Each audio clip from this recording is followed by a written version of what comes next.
नमस्कार. आज आपण जुन्या बालभारतीतील देतो तो देव हा सुंदर धडा पुन्हा अनुभवणार आहोत. चला, बालपणाच्या गोड आठवणींमध्ये पुन्हा एकदा रमूया. गागोदे नावाचे एक लहानसे गाव होते. गावात मोजकी घरे होती. त्यांतील एक घर विनूचे होते. घरामागील परसामध्ये आंब्याची, फणसाची झाडे होती. उन्हाळ्यात त्या झाडांना फळे लागली. हळूहळू झाडे फळांनी भरून गेली. झाडांवरील आंबे, फणस पाहून ते खाण्यासाठी विनूने एकदा आईजवळ हट्ट धरला. विनूची आई म्हणाली, "अरे, किती घाई करतोस?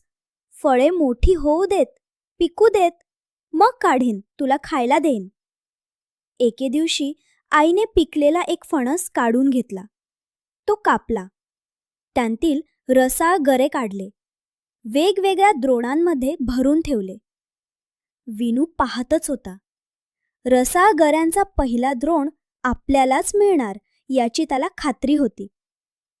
आईने त्यांतील एक द्रोण विनूच्या हातात देऊन शेजारच्यांकडे पोचवण्यास सांगितले. आईने सांगितल्याप्रमाणे विनूने हातातील द्रोण शेजारच्यांकडे पोचवला व तो घरी आला. आता आपल्याला रसाळ गरे नक्कीच खायला मिळणार असे विनूला वाटले. आईने पुन्हा एक द्रोण विनूच्या हातात ठेवून तो गावकऱ्यांकडे नेऊन देण्यास सांगितले. असे करत करत द्रोण घरोघर पोचवून झाले. तरी आपल्याला गरे देण्याची आई गोष्टच काढत नाही याचे विनूला नवल वाटले. वाईटही वाटले. आईच्या हे लक्षात आले. ती हसली.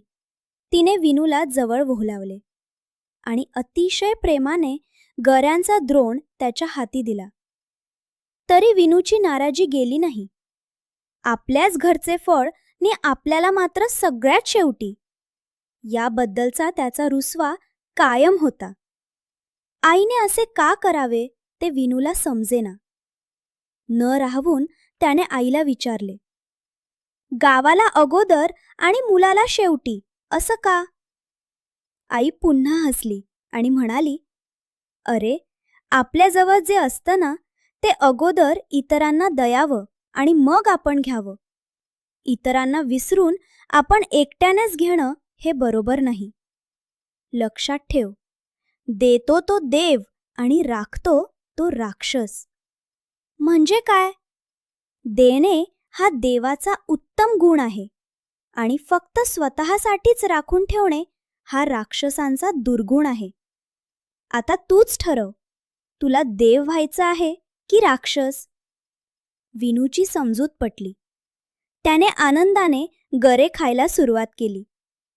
हा विनू म्हणजेच महात्मा गांधींचे आवडते शिष्य विनोबाजी भावे होते. हा धडा आवडला असेल तर व्हिडिओला लाईक करा, शेअर करा आणि जुन्या बालभारतीच्या आणखी आठवणींसाठी आपल्या चॅनलला सबस्क्राईब करा. धन्यवाद.